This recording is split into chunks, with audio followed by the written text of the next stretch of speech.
Here's integrated 3. It's problem 9-16. It wants me to divide. So I'm going to use PolyDoku. So I made my box too long.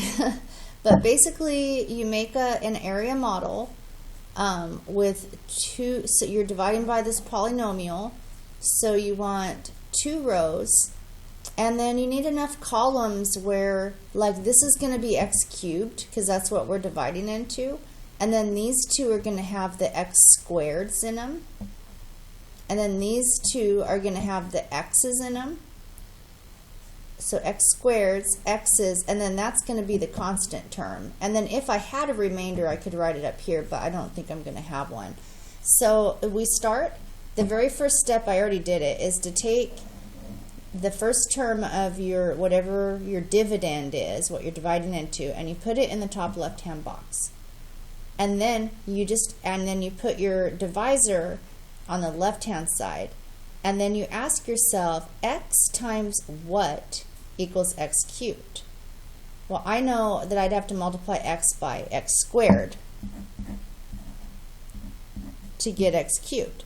So now I can fill this box in because I know that each of these boxes, it's an area model.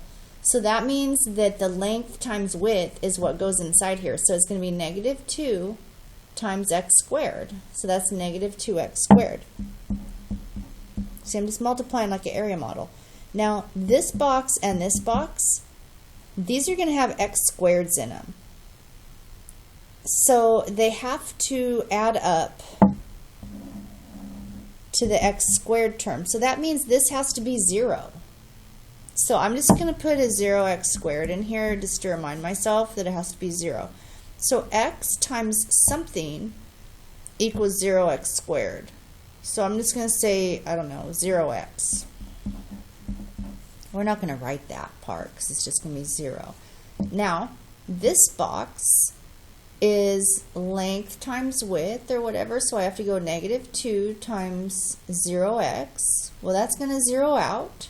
That's going to be 0x, I guess.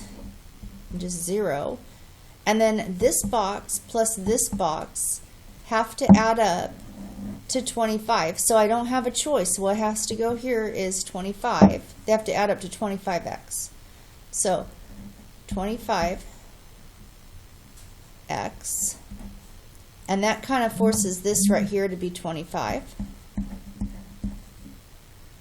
And then luckily for us, this last box, -2 times 25 actually does equal -50.